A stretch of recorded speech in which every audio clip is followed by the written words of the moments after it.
Já tem. Tá, e agora onde a gente vai aqui? Em 7 pessoas, né? Aham. Glauco. Não, eu tirei a senha. A senha. Tirou. A Beth aqui, ó. A Loftal. Não. Não, acho que é nos pontinhos. Isso. Promote. Aí ela vai entrar aqui na sala. O Glauco já tá. Aqui, ó. Aí. Isso. E agora? E make co-host. Pronto. Yes. Mas Vou mandar alguém vai entrar? Vou mandar uma Os mensagem para ela. palestrantes, pode. Pode. Tânia. Promote. E quem que é o outro? Eu acho que só a Tânia. Eu já estou Ah, aqui. só ela, palestrante? Oi, Beth. Deu Cadê certo? a Tânia? Acho Aqui. que os panelistas, Deu certo? Yes. Ah, porque eu tô aqui. os panelistas aqui, os atendentes. Ok. Beth, deu certo? Ah, eu tô com um negócio. Ha. Okay. First of all, good evening to everybody. I am also in Amsterdam, so for me it's really out of the night. As for Professor Tanya Klenk, I would like first to make a first presentation of Professor Tanya. Professor Tanya Klenk is a professor of administrative sciences at Helmut Schmidt University of Hamburg. Her research primarily focuses on organizational and institutional change in the public sector, exploring how innovations can succeed in this context. Her research primarily addresses questions of organizational and institutional change in the public sector, and currently her work centers on digitalization in government and administration. How is the governance of public service delivery changed by the introduction of portals and platforms? What influence does digitalization have on leadership and working conditions in public administration? And how can innovation in the public sector succeed in general? So I now pass the place to Professor Tanya Klenk.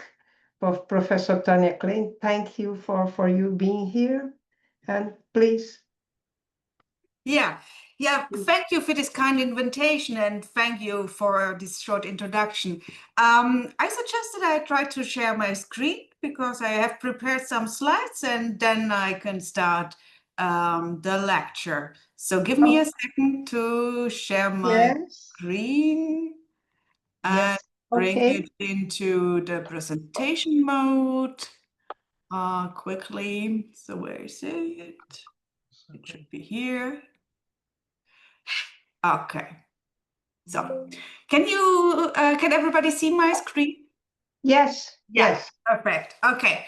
So thanks again for this invitation, and thanks for the opportunity to present a paper or presentation on the topic of resilience in the case of public health in Germany. So this might be a specific case, but my aim is to introduce you to the topic of resilience and also a little bit on public health and digitalization, and to understand how organizations change in light of a crisis and what resilience in the process of this modernization process can mean. So the project or the lecture I have prepared for today consists of the following parts. First, I want to explain a little bit what is actually my research motivation. And then we delve a little bit into the literature on resilience and seek to understand how can we operationalize resilience, what are actually the analytical dimensions, what can we see if we have empirical data, and try to link it to the analytical concept of resilience. As I said already, I will apply the case to public health in Germany and explain also a little bit how we have collected data, how we have interpreted them, and what are actually our findings and what can we conclude from this, this case. The paper or the presentation is based on a paper, and I'm very glad to have another number of colleagues who co-work with me and who have also contributed to this paper and the presentation. The project we work in is a third-party funded project, and it's funded by the so-called Hans Böckler Foundation. This is a German foundation which is very much interested in decent work in public services and good governance in local public services. And so we have applied there to have a case study on the public health service as an employer. So why this paper or this research on resilience in public health? Probably you can all imagine, so this is in the year 25 and we still have COVID-19 in our mind. And also this project was very much motivated by seeking to understand how public organizations can rebuild after having mastered a crisis, and to understand what they have learned from this crisis and how they develop in the aftermath of a crisis. What we see in Germany and in Europe, and probably also in Brazil, is that resilience have become a buzzword. Yeah, so you use it for all kind of topics. It has been become a buzzword in public administration, but also beyond in everyday talk. And it's also no wonder or not surprising, because we have this situation of polycrises where after COVID comes the next crisis, in our case, Ukraine and Israel and all of other things. So the need or the wish to understand how we become resilient is really strong. But in the same time, there are also many research gaps, because while we talk about resilience, we still don't really know how resilience is cultivated or constrained in practices within everyday organizational settings. Yeah, so this is a little bit a research question we try to delve in this paper. And we take one case, but it's a critical case. It's the German Public Health Service, which has a very broad mandate in the German context, which is based on the local level of our public administration system.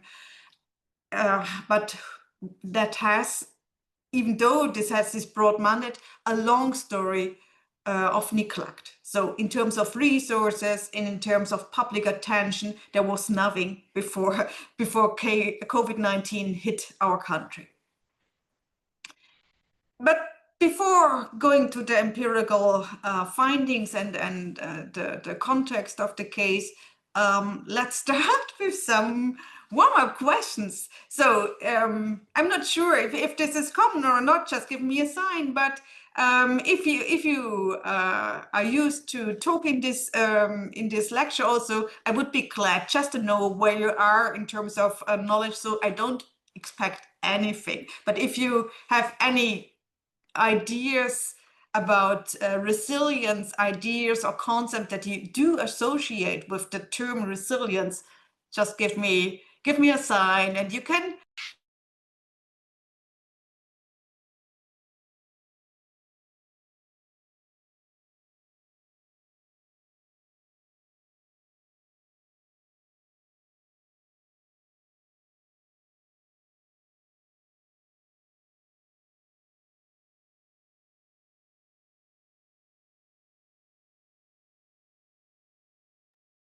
Professor Tanya, you are muted. Yeah.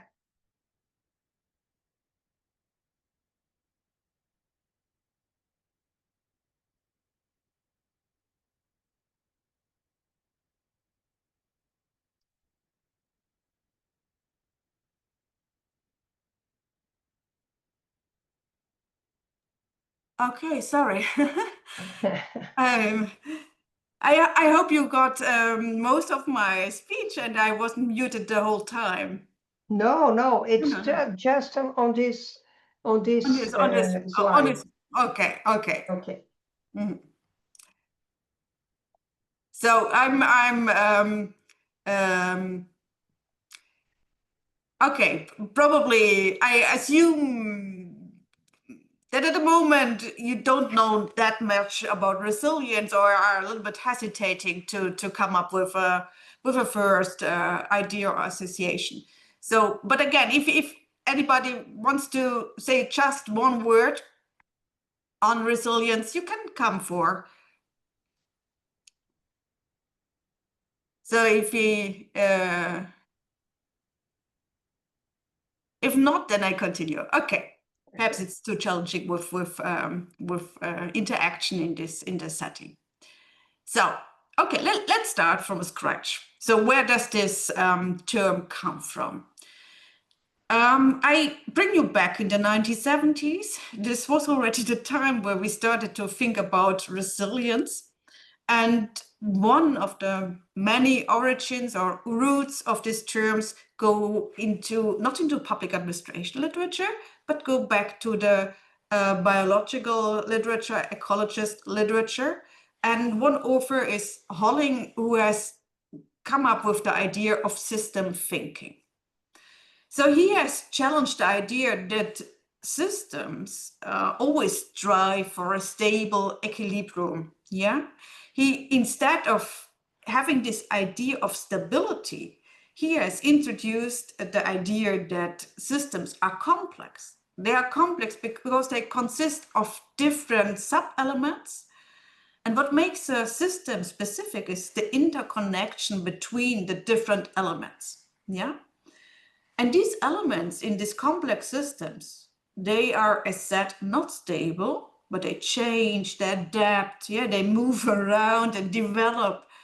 However, what remains the same are the interconnections between the elements. And this is why the system can keep its identity. Yeah, it resembles itself because the relationship between the elements remains itself. So a system, as Holling said, is an interconnected set of elements that is coherently organized.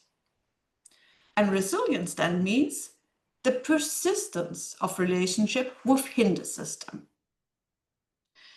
So the two elements which are really important to understand when we talk about resilience is that there needs to be the ability to retain a certain function, whatever this function might be. Yeah. In case of the healthcare system, it means to heal people and to provide public services to vulnerable groups. So this function needs to be upheld, also in the light of a crisis and also in the light of change. And also the identity. Yeah, so the organization should resemble itself, even though there might be changes necessary in light of a changing environment. So this way of thinking, back to the 1970s, it has challenged let's say, the traditional way in science thinking. So what we call the Newton normal science, yeah, which was very much focused on understanding equilibriums and driven by the idea that all systems strive to a specific goal, to an equilibrium, and who has a very isolated focus on a specific element of a system, but not this broad focus on complexity. So Holling and also authors who joined this way of thinking, they criticized the traditional science literature for analytical reductionism, yeah, focusing on a minute part of empirical reality does not help to understand empirical reality. Yeah, this is what the big message is of this way of thinking of resilience. So this were the 1970s, and now we make a big step forward and land in the 2020s this time. And this is a book by Romano Pinheiro, who also was perhaps or will be present in one of these lectures at some point. He is also very much into the resilience literature and resilience research, and has, together with a colleague, Laura Frigato from Italy, published this edited volume. And from this volume, we take our analytical framework. And this framework, it builds directly on the systems thinking, on the thinking of complex systems, but also moves beyond and brings in some more further ideas, some new ideas. So here with Laura Frigato and Romano Pinheiro, we have elements that resilience is characterized by the balance between stability and change. Yeah, like in Hollingsworth, we have this idea there must be change. Yeah, a resilient system cannot be the same because crisis always requires adaptation. Yeah, if a system just survives without adapting in the light of a crisis, this does not mean resilience. In the same time, however, radical change is also not resilience, yeah? Because neither the essence, this means the identity of the system, nor the function are retained. A second dimension is the balance between adversity and novelty. So if we go with Ricardo and Pinheiro, we can differentiate between different type of resilience or intensity of resilience. Yeah, there might be a rather low type of resilience which just absorbs. Yeah, there's change in the environment and the system absorbs this change, but does very little shifts within the system and remains more or less the same. A little bit more medium type of resilience would be if the system is adaptive, yeah? And even more is if we could observe a transformative change, and resilience is then considered to be rather high. Laura Frigato and Romano Pinheiro, they have also the idea of temporality. So you cannot just focus on one point in time if you want to understand resilience and the process of resilience. Here you have several points in time where you can observe the time before a crisis, ex ante position, then the period within a crisis. Yeah, what mechanisms does a system have to respond and to cope with crises? And then you have the point in time of outcomes after a crisis. Yeah, what has happened with the system? And finally, you can also think of resilience on different scales, or different dimensions. You can think of individual, in our case, for instance, the staff or the leaders of a public healthcare system.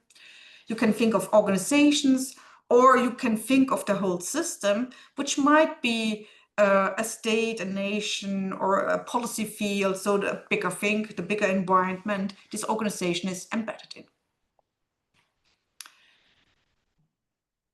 In the paper, in the research, in the whole project, we focus on the different dimensions, but this paper, which I will present now, focus on the questions, what intensity of resilience can we observe? Is it absorptive, adaptive, or transformative?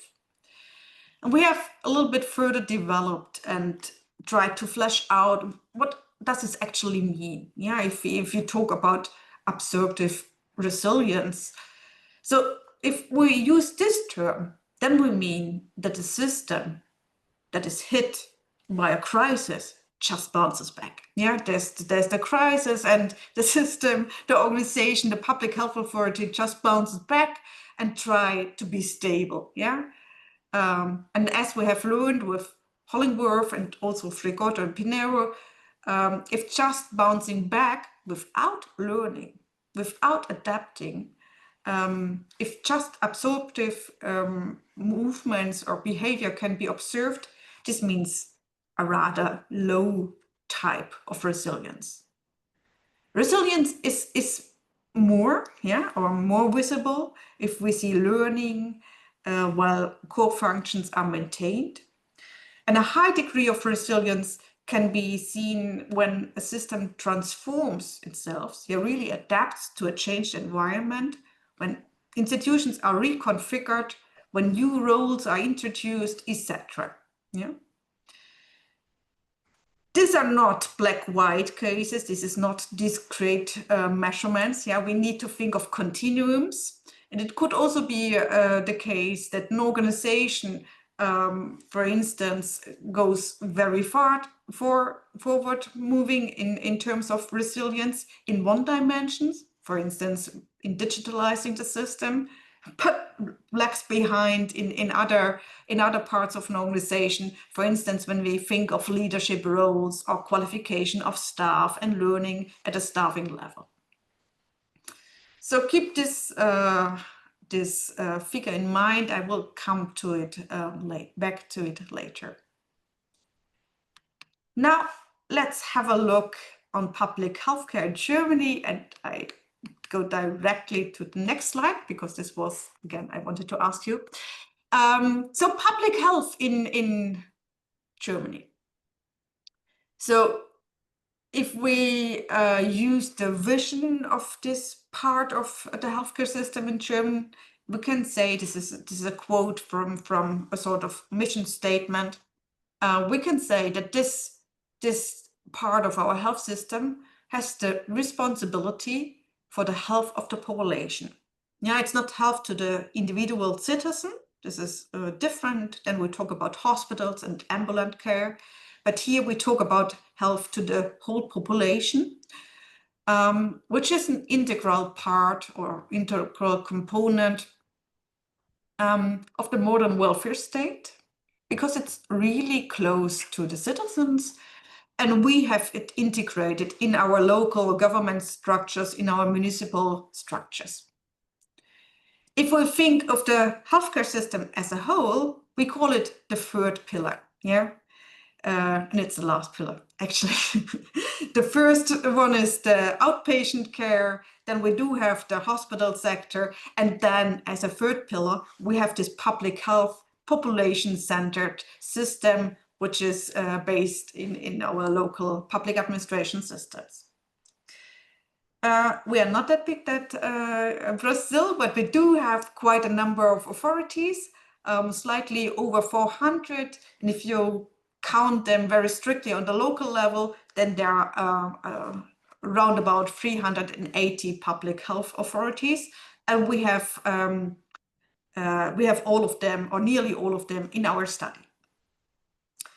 As I said already, they have a rather broad range of tasks. So it's the classical thing on infection control and hygiene control, but there are also newer tasks in terms of prevention, counseling, health promotion, when it comes to heat waves, heavy rain, and how to live, how to rebuild healthy cities, and all these newer ideas of health in all policies.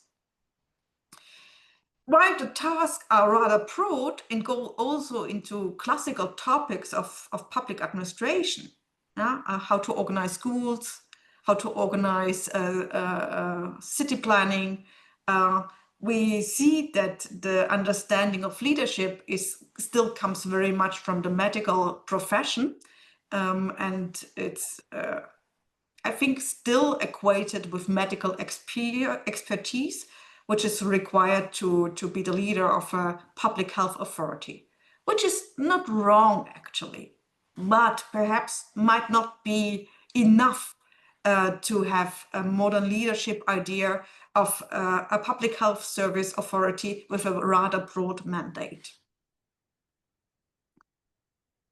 So as said, even though we have, I'm now in the last point here on this slide, even though there is this really broad and legally fixed mandate with wide-ranging responsibility, the system, this third pillar as such, has long lacked visibility, resources, and also strategic integration into other parts of the health system and also other parts of the public administration system.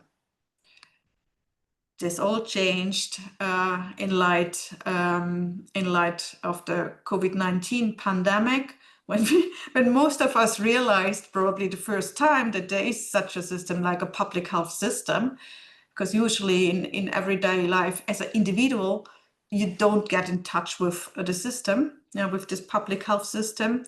You are more in touch with hospitals or ambulance care. So in light of the 2020 events with the pandemic, shortly, I think it was already this year, in the first year of the pandemic, the government at that time decided to change the poor situation and stop the neglect of the system, invest to invest a considerable huge sum, at least compared to our standard investments in the system, immediately. Yeah, so 400 billion euro.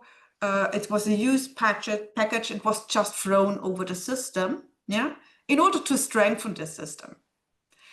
Whatever this could mean in light of a crisis, yeah. And we observe, so in a point 5 years after this huge stimulus package, how has the system actually changed? And how can we describe this change, yeah, in terms of our resilience perspective? So has there been some learning? Has there been some transformation? Has there been, or has there been only adaptation? So that the minor intensity of resilience, yeah, where you just bounce back without learning from this crisis. And learning, we would understand not to have a narrow focus anymore on hygiene and infection control, but also to move forward, yeah, to go into health in all policies, to understand that pandemic prevention requires that you have to build healthy cities, yeah, to introduce preventive measures before the next crisis comes. Our empirical basis is free. We went in 3 steps. We went through 3 steps to collect data. We started with a policy document analysis, and then from the results of the policy document analysis, we have designed an expert interview questionnaire and conducted a number of expert interviews.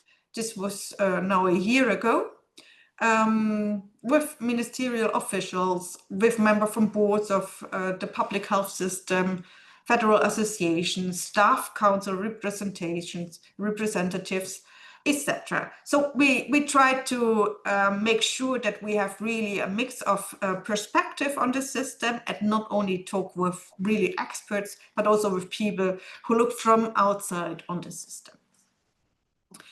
Again, the results of the expert interviews we used to design an online questionnaire, which we have implemented in spring this year. And the target group was all public health authorities we do have, so around about 380s. And we asked them on a very long questionnaire. So how have you changed? How has the institution changed in the past 5 years? And what expectations do you have regarding the functions and the development of the public health sector at the local level? We have reached out to all health authorities. Around a third have answered, which we think is which we think is not too bad. Which we think is not too bad to have not a representative, but a satisfying picture from the empirical point of view.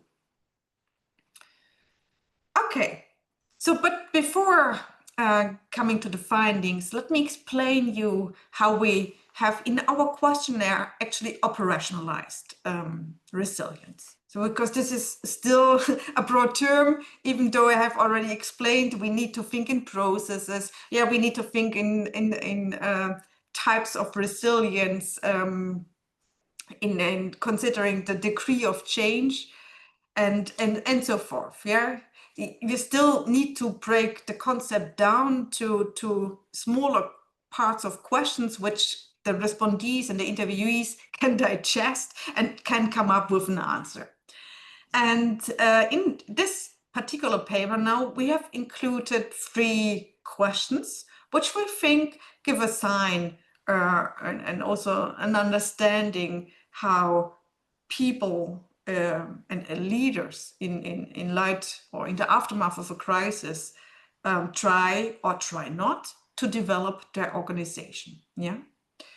First of all, we tried to understand what are actually these leaders, yeah, and what is leadership capacity. What are the qualifications of those leading or being on top of these organizations? What is the leadership style? Do they seek and have the ability to organize workflows and to professionalize them? Can they motivate staff? Yeah. Do they think strategically when developing their staff? You know, what do they train them for? And all these things related to leadership. The second thing we think is really significant for resilience and a sign for how people strive to strengthen resilience or not is the resource capacity. Yeah. So what are my personal and technological resources? What qualifications does the staff have? What are the task profiles? And also, if you think of infrastructure, what is the degree of digitalization? Yeah, is this becoming a modern authority, or is still very much done with paperwork and time-consuming procedures? And the third dimension is what we call strategic development capacity. And this is the idea that the public health authority operates in a network or a possible network of other authorities and of other associations and civil society organizations. And do these leaders of public health authorities think of nurturing this network, building the network, and adding or organizing additional resources through network building and network development. So building capacity through external coordination. So now I come to my findings. I start with leadership capacity. First, one quote from the expert interviews, which is, I think, quite indicative for the situation there. So one expert gave us this quote: "You need a strong head of the authority. Personally, I believe that a specialist in public health can handle this job very well, but only if they engage with the administrative system, meaning that they learn how to master the full range of administrative instruments." And unfortunately, and this is simply part of the truth, many of my medical colleagues do not outright refuse these administrative tools, but they avoid them. Yeah. So we can see here, not only from the expert interviews, but this is also mirrored in the online survey, where we just asked for their formal qualification. We see that this field is still strongly dominated by medical doctors. Sorry, this was too fast. By the medical profession. We see that there's a little bit diversification in terms of qualification. We see that these doctors or these medicines, they do have additional qualification, either in public administration or business administration, a little bit public health thinking, but this is actually rather modest. Yeah. And also from the expert interviews, but also from the results of the online survey, we see that they are not really used to strategic thinking. Yeah, they have managed to go through the crisis, but now the crisis is end, and now it's daily business as usual. Yeah, so but no longer thinking how I can prepare my organization for the next crisis. So we have looked from a more qualitative perspective into their staff development concepts, into their education and training concepts. So a considerable share of the authorities, they do have these concepts. Here you can see it on the graph or the figure and on below and on the under part of the slide. Approximately half of the authorities do have such concepts. Yeah, but they're just descriptive. Yeah, there's no idea of future in the concept. So they just tell me we do have a number of staff and they have this qualification and do every year an update, but it's not specified on what. And it's also no idea how to bring the organization forward. I move forward to the next finding, and this is about resource capacities. And here we have really a picture of change. Yeah, remember these 400 billion euros, which was just thrown out over the system, yeah, in 1 year. And what has happened? So we really see a short-term boost. Yeah, there's a huge influx of staff and funds. If you look at the figures on the second bullet point here, yeah, 80% staff increase. Have new roles developed. Yeah, we have now quite a number of experts related to digitalisation. Yeah, no longer medical staff and also no pedagogical staff, just technicians. And this creates changes in the culture of this authority. Yeah. But in the same time, there's also a long-term risk, and this comes to the fore also in the quote I have here brought with me. So far, I read again, so far we have had 2 funding programs. But of course, the major question is, what happens after that? So the funds, they need to be invested within 5 years, and we are now right at the end of these funding programs. So the major question is, what happens after that? Will we still have the means to continue supporting our reforms?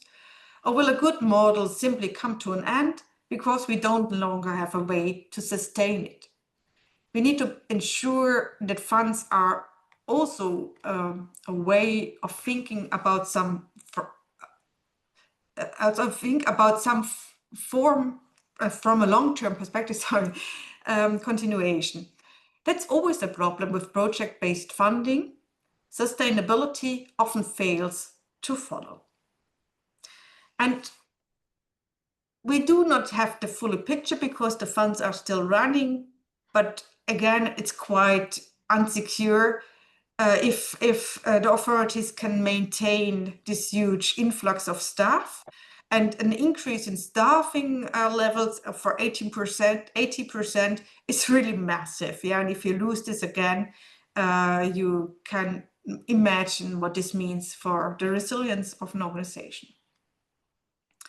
Okay, let me move forward to the final slide regarding the findings.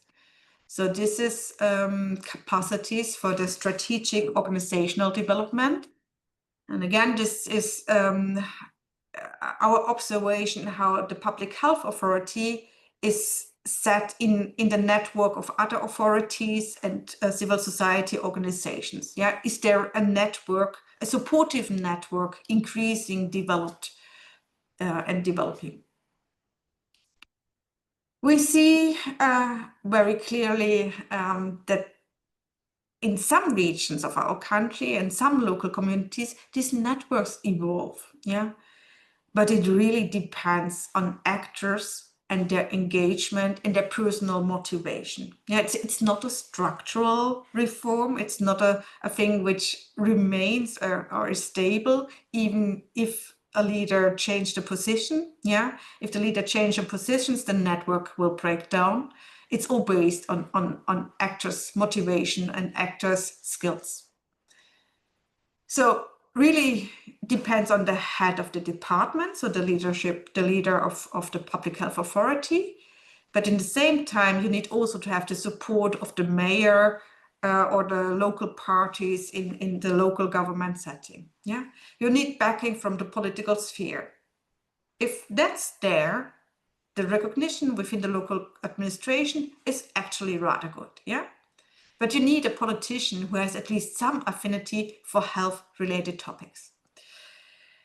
And this is rare in our local community setting, yeah, because I can explain later, perhaps a little bit more in the discussion. Our health administration is totally separated from the local level. If you think about hospitals and ambulant care, it's a different, it's not connected to local health. And if you are in a board of a committee on a local government, it's you usually have a huge knowledge about street building and youth policies and school, but less about health.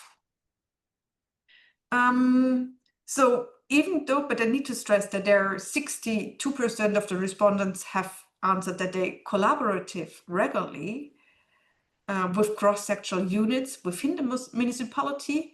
But again, this is not, if we look at their open answers, what have they answered, what they really do there? It's more about exchanging data, exchanging everyday forms, but not about a more strategic thinking of how can I organize this network in a local level.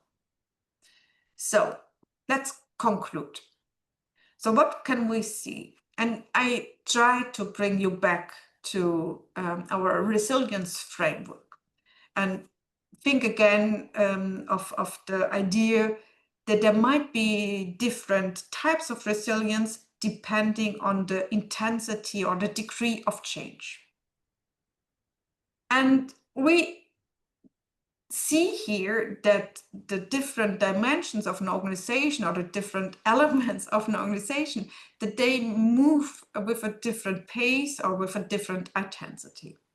Yeah, in terms of leadership, actually, we do not see much change. Yeah, laws have not changed what is expected from a leader there. We still have the medical profession, which dominates these positions. And again, we don't say that this is wrong, but for a modern public health authority, we would have expected that there are more expectations required from a leader. Yeah, additional training on the job, additional certificates, which also show their ability to manage, yeah, to organize network capacities, etc. So we say, well, in this dimension, we see only adaptive results, just bouncing back, yeah, going through the crisis without change. It's different when we go to the second dimension, the resource capacity, where we saw this huge influx of resources invested in digital infrastructure and invested in staff. Here we see, well, obviously, after this long history of neglect and not investing in the system, we see a change. This could be a sign of absorptive resilience.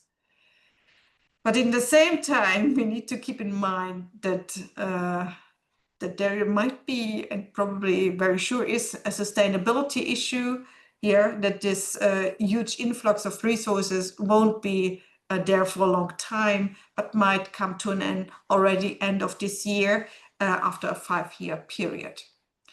This has implication for staff, but it is also implication for digitalisation, which remains fragmented, and still, we see also from the answers of our questionnaire that staff is still lacking the skills to really use the modern infrastructure, and introduce it and make use of it for the everyday tasks. And finally, regarding the strategic development, the outside development of these authorities, we see here a modest adaptive shift. So depending on the motivation and the stamina and the energy of local leaders, both the mayor of the local communities, but also the leaders of the health authorities, if energy motivation is there in terms of actor capabilities, then we see strategic development. But this accounts only for a minor part of the overall setting, of the overall sample. So a mixed picture. Strategic organizational development remains limited with no long-term systemic transformation. So with this slide, I suggest we come to a first end, and I'm very happy to answer any question which might come up now in our discussion. Thanks for listening. Thank you, Professor Tanya Klenk. I think that we have a very interesting presentation. It's not a thing that it's really common in Brazil to discuss this kind of approach, looking at the how the system of a system of public administrations react to new policies, the influx of resources, or even cutting resources. We had similar experiences here, of course, in Brazil, because of our because of the pandemic, and also because we have a huge national health system. It's a public system. It's free for all, and it also, during the pandemic, it incorporated some traits of this approach about public health care and things like that. So it's quite interesting. I think it's a quite interesting and, well, a different way to look about policies, public policy, public administration, for us at least, I think. But I will open the floor to anyone that have questions. You could, anyone that have questions could raise the hand or make a comment in the chat. There's one question by Luisa Arantes. Yeah. Yes. Oh, just a minute, Luisa. I will ask you, Luisa. Can you speak now?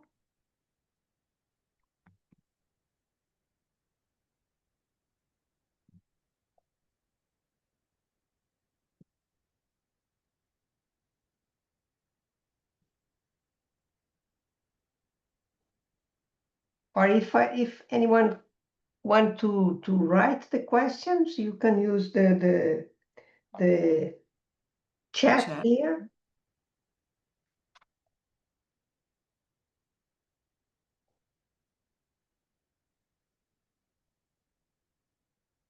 Yes, maybe, Luisa, you can write here. You can write in the Q&A. Okay. Yeah. Let me see, there is something. Okay. Yeah, please go ahead.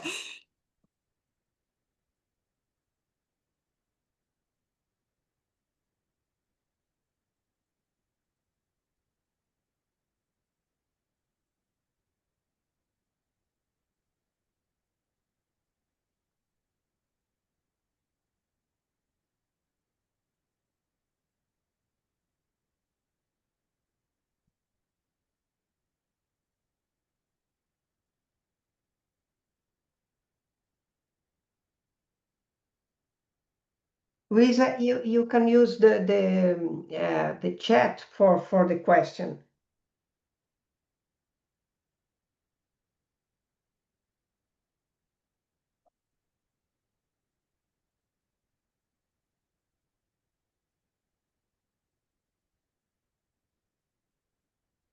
In the meantime, I'm also happy to answer other questions. So with Luisa, yeah, there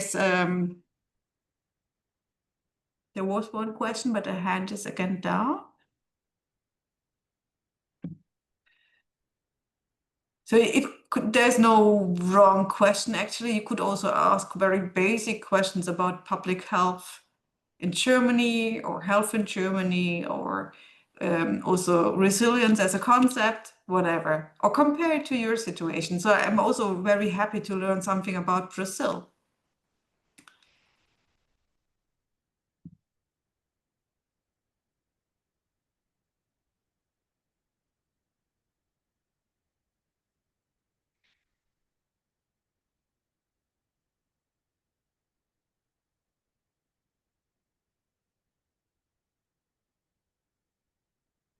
Otherwise, you can also take some questions as a stimulation if it's difficult to bring the paper. I always understand. So there's a lot of terms and empirical data, then you need to come up with a question. You can also start about thinking if this notion of resilience is something. Okay, Luisa made her question, please. Okay. First of all, thank you, Professor, for the presentation. I am interested in the last conclusion regarding the political support, also thinking about the classical work of Ellen Immergut and her findings on political institutions. How can you think we can use the insights you presented to think how political institutions can help to create resilience in health systems? Yeah. So as I said, I think we need to think of a system of political institutions. And Ellen Immergut, so it's interesting because she thinks more about veto players and interests of one specific institution compared to other institutions, which is really interesting, but I see it more as an actor-centered perspective, which is slightly different to the thinking of resilience as complex systems. Yeah. So the complex system thinking is more about the interlinkages, the relationship between the elements of a system, but not necessarily about the interests and the strategies of one element within the system. Do you see theirs? However, if we if we leave the system thinkings and move more towards Ellen Immergut and her understanding of institutions, we can also study public health and perhaps see more, or helps us more to understand why this part of the health system has been neglected for so long time. Yeah. And why we were not really prepared for COVID and had difficulties as other countries as well. And then it would be the answers that we give the doctors, which are actually, I need to say some words about the health system in Germany, because it's probably different organized to what you have in Brazil. Yeah, doctors are self-employed in Germany in the ambulant sectors. They are entrepreneurs, yeah, and they administer themselves. Yeah, they're not integrated into the public system, but they have a whole independent system. Yeah. And the same is true for hospitals, yeah, which we call also self-governed. It's not part of our public administration system. Yeah, it's a medical profession-driven, self-governed administration. And the self-employed ambulant doctors, but also the hospitals, there is a huge status difference, yeah, and in terms of income organization, they are much more affluent compared to the public employed doctors in the local community level, yeah. And so coming from Ellen Immergut, we could say, well, there was a strong veto player in the ambulant sector and the hospital sector, which have overrides or overruled the public health system. Yeah, and to this adds that the local system is also really weak in Germany, with a strong federal and central level, but the local level is not really, it's not really involved in lawmaking and presenting its interests in the public sphere. And all these arguments explain the initial situation of having a rather weak system, which seeks now for resilience. I hope, Louise, that this was sort of a first answer to your questions. Otherwise, you can give me a follow-up questions and or others, and I can try to answer.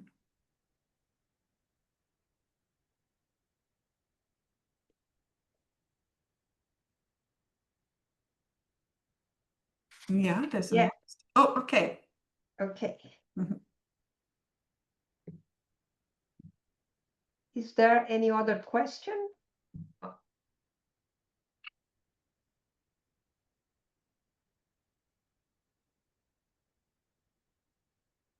I think that there is a quite striking difference between the German and the Brazilian experience, because but you touch a very interesting point, which is this difference between, well, your system may be more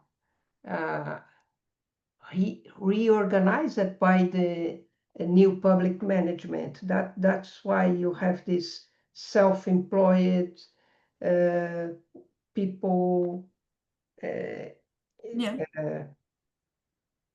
working with the public sector and things like that. Here in Brazil, what we really have is some social organizations taking care of entire hospitals and things like that. And what you are telling us is that this kind of arrangement creates a lot of tensions in terms that it creates a divergent interest inside the public sector, isn't it? Yeah, Yeah. it is. Yeah, That's it is. It's a and it brings pros and cons, yeah, or positive elements and negative elements. So so coming from the idea of being an entrepreneur, so the doctors are motivated, yeah, and then they really sort of take care of their patients, yeah, and seek to satisfy them. So this could be a positive stance in terms of consumer orientation. Yeah, you have this classical entrepreneurial spirit and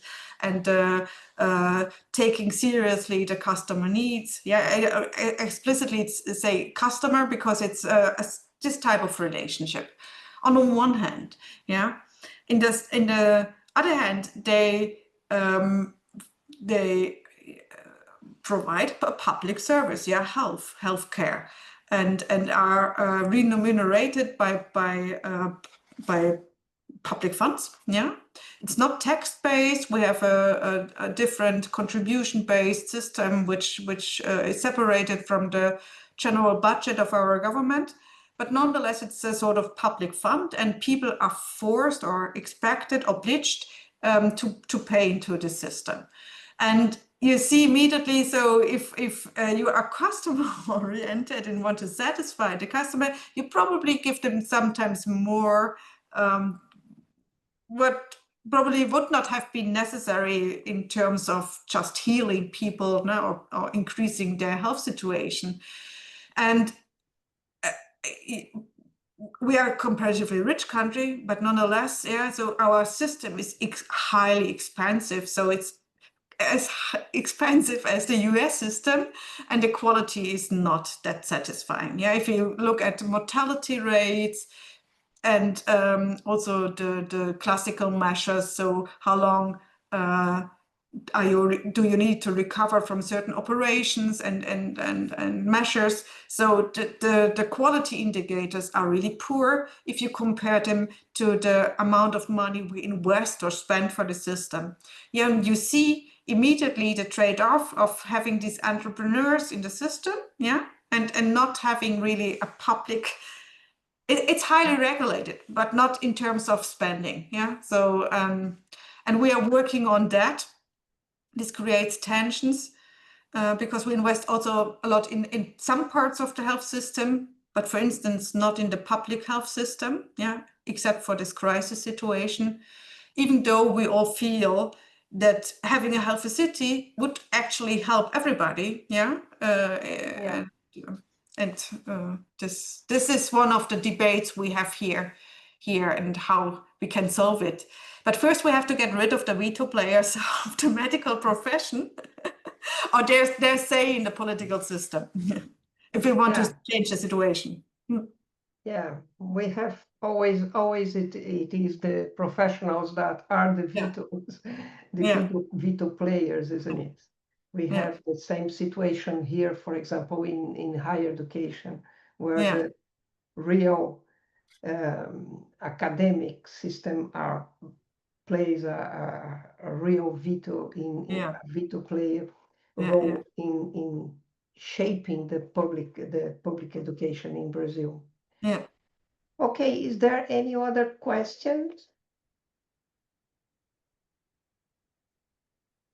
Well, then, Professor Tanya, thank you very much for your availability, for your to being available to make this presentation so late at night here. No, that's okay. Thank you.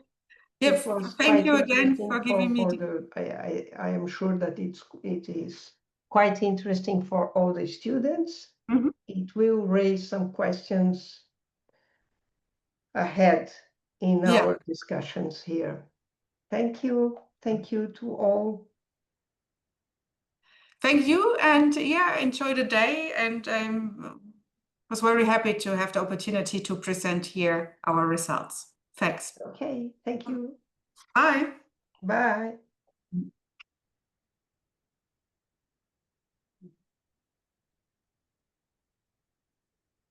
I need to check where I go out. Yeah, there is a door. Bye-bye.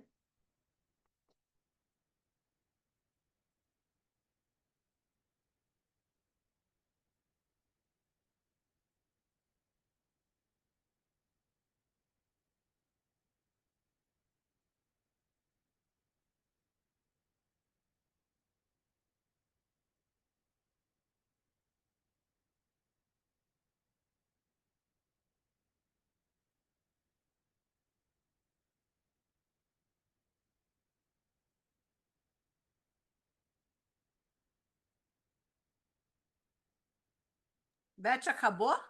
Acabou? Peraí. Beth, acabou? Acabou sim. Tá, vou desconectar aqui, tá? Tá bom. Tchau, Um beijo, tchau. Até segunda. Até.